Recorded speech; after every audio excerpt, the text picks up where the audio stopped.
За өмнөх бичлэгтэр ерөнхийдөө дөрүүдээ танилцуулаад манай хэд маань эхний хоёр тоглоомод аваад гурав дахь тоглоом руу Yuichi Tenchi 2 хоёулах нь оролцохоор болоод дууссан. Энэ бичлэг шууд гурав дахь тоглоомноос эхлээд ярих болохоор та өмнөх партийг нь эхлээд үзчихэд орж ирээрэй гэж зөвлөе. Доор description хэсгээр линкийг үлдээ чинь. За тэгээд олон юм нуршлахөө шууд үргэлжлүүлье. За гурав дахь тоглоом маань ерөнхийдөө нуугдаж тоглоно.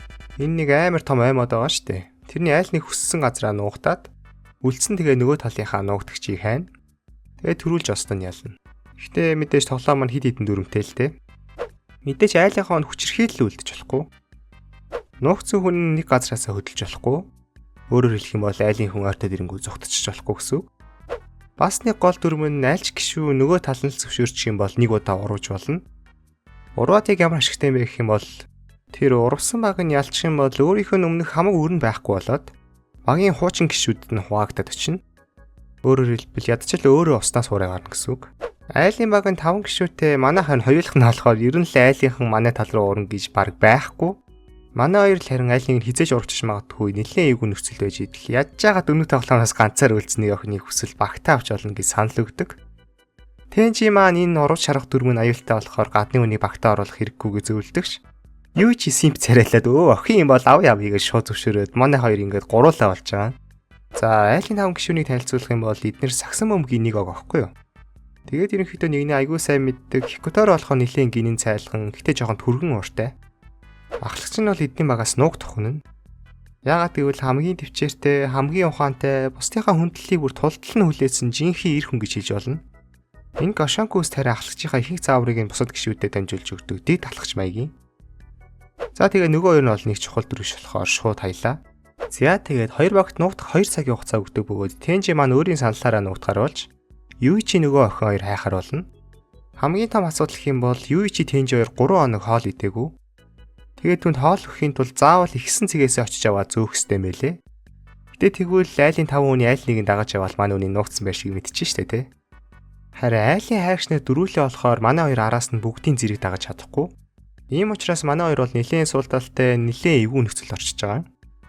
За тэгээд 2 хоног өнгөрч Yuichi чадахгүй, Tenchi яг бууж өхийн даваан дээр ирнэ. Нэр бас нэг марчиж. Нуугдаж байгаа нь хоолгүй болоод ч юм уу, тоглоомыг ер нь цааш үргэлжлүүлж чадахгүй нэ гэж үзэх юм бол бууж өгөх тавчаад ороод ялагдаж болно. Энэ жижигэр нь маш олоодаа тэр тавчаад арахын даваан дээр очдог. 3 дахь хоногч болж өмнөх 3 таагаа нийлээд бараг 6 хоног юу ч идээгүй, юу ч уугаагүй Tenchi маань хийм марч эхлэхдээ зэрэгцээд Yuichi нөгөө охин хоёрт эцэст нэгэн боломж гарч Tenchi рүү гүйдэгч тэр хоёрыг ажиглаж исэн хоёр нь хамгийн хурдан гүйдэг хоёр нэж тараад яг барьж авахын даваан дээр Yuichi нөгөө охиноо хавцлаас түлхчихдэг. Нөгөө хоёр ч яаш нүдэн дээрээ хөөхөд өхүүлчүү татаж гаргаад цаг алдчихдаг болохоор Yuichi амжилттай тасраад эцэст нэгэн Tenchi-д хоол ус авчирч өгдөг.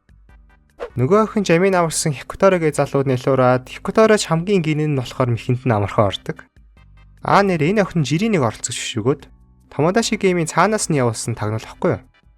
Тэгээд угаасаа жирийн тоглож байсан бол үдэд айл руу орвчин штэ. Тэгээд ерөнхийдөө цаанаасаа тоглоом айл болох сонирхолтой болох үүрэг авсан болохоор албаар ингээд драма үсгэж эхэлж байгаа юм байлээ. Тэгээд бас өрсөлдөгчтэй хүчрхийлүүлж болохгүй ч гэсэн багийнхаа хүнд болно. Тэгээд Yuichi албаар хүмүүсийн нүдэн дээр нөгөө охиныг зодоод дээрлэхэд ахаар сайхан сэтгэлтэй Hikotor охиныг хамгаалахын тулд манай тал руу урах хүсэл гаргадаг. За тэгээд ерөнхийдөө нөгөө 5 сайн найзуудын дунд хагарл үүсч эхэлж байгаа. Hikotor-ч урангуудаа шууд Yuichi рүү дайрдагч манай хүн ч бас зодтолдож чаддаг байсан юм байлээ. Hikotor-ыг амархуу барьж аваад модонд хүлчдэг. Тэгээд Yuichi-гийн төлөвлөгөө нь уг нь Hikotor-ыг байцааж байгаа нөгөө ахлагч буюу том биетэй нөхрийн нуугдж байгаа газрыг нь олж мэдэх санаатай байсан юм байлээ. Тэгсэн тэр хэдийг өдөрдөж байсан нь яг үүндээ ахлагч нь биш. Нөгөө Goshankus-д чинь жинхэнэ гоц ухаантай байсан байдаг. Тэгээд сэтгэл хөдлөлтөйхтэй толгой муутай Hikotor-од мэдээж байшлыг хэлээгүй. Goshankus-ийн талаар ярих юм бол энэ хөр ерөнхийдөө оролцсон болгоно амархан сурчдаг. Tomodachi Game ч гэсэн зүгээр л өөцөндөө орж ирсэн эдэргээд. Ер нь л Yuichi-гийн төвшний нэлээд гоц ухаантай дүр. Yuichi-ш төлөвлөгөөнд бүлхүүцсэн болохоор нэлээд зөвхөрсөн. Тэгээд ерөнхийдөө гин алдаад нөгөө охинд Tenchi-гийн байшныг хийсний дараах нь Goshankus-д охиныг аль хэдийн тоглогч биш тагнуул гэдгийг нь мэдтсэн. Yuichi угаасаад ялагдсан болохоор зүгээр байшлыг нь хилчхээ гэж атгасаар байгаад мэдэж аваад тэгээд бүгд л Tenchi-гийн байгаа газар руу явах зуур Yuichi-д хамгийн сүүлийн арга үйлцэн нь айлын нуугдж байгаа ахлагч руу залгаад бууж өгөхийг ятгах байдаг. Yuichi хүлээстэй байгаа Hikotor-ог нүр нүдгүү зодоод сүүл рүүгээ бүр хуруунуудыг нэг нэгээр нь хугалж эхлэхөөд ахлагч нь аргагүй ихэнд бууж өгөх товчлуураа дараад нөгөөдөл нь Tenchi-г олохоос өмнө дарцсан болохоор ингээд манай Yuichi Tenchi хоёр ялж байгаа. Тоглоом дуусны дараа ахлагчиж башраар хэрэгэлсэн Юичийг зодож эхлэгч. Юичи яг үндэ Хикоторогийн биш өөрийнхөө хорог хугалж байсныг мэдэж авна. Ямар ч хэлсэн зүрх сэтгэлгүй мангас биш юм байна гэ нөгөө тавч гисэн хурган респект үзүүлээ тоглоом дуустдаг бөгөөд дөрөвдөө тоглоом эхэлтэл төр зур гэртээ ярьж амрах боломжийг олгодог. Гэтэ мэдээж Тамадаши геймийн талаар хин нэгэнд хэлвэл тэрийг шууд ална. За тэгэхээр манай Юичи Тенжи хоёрын 3 дахь тоглоомонд байх зур юу болсон бэ гэхээр Шибэ санамсаргүй тоглоомны талаар авда илээ даав нөхөд. Шибэ ч өөрөө шоронд орцсон. Саварагич сухтаагаад Кокорогийн ганцаараа ангийнхандаа бүлэдүүлээд үлдсэн юм байлээ.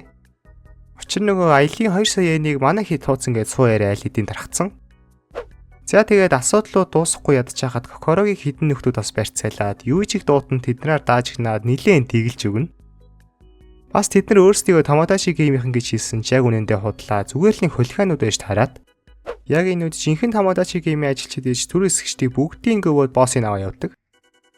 За тэгээд энэ явдлын дараахан дөрөвдөг тоглоомч эхнээсээ эхэлж Шибэгийн тэрэгцэр дээр байгаа зураглалаар аниме эхний бүлэг төгсөж байгаа.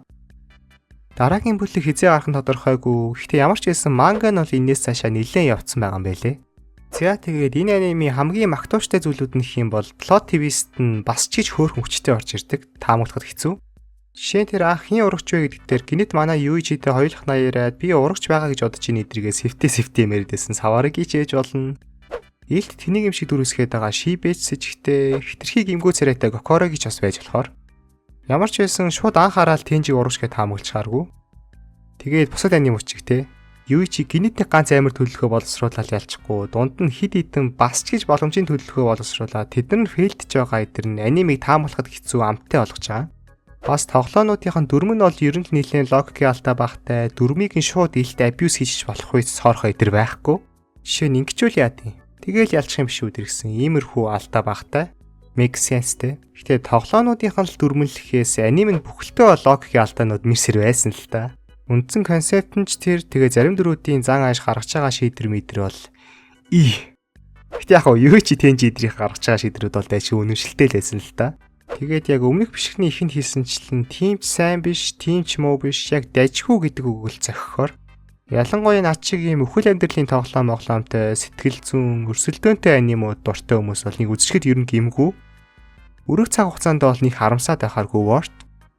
Би бас тайлбарлахдаа зарим зүйлсийн давчлаад ярьсан болохоор энээс илүү өрсөлдөөн, энээс илүү драма, бас сонирхолтой гоё үйл явдлууд бол гарна. За тэгээд ийм л байна да. Бишиг дуусахын өмнө хэрв та миний бичлэгийг үзэх дуртай бол манай групп нэгтээрээ за баяа.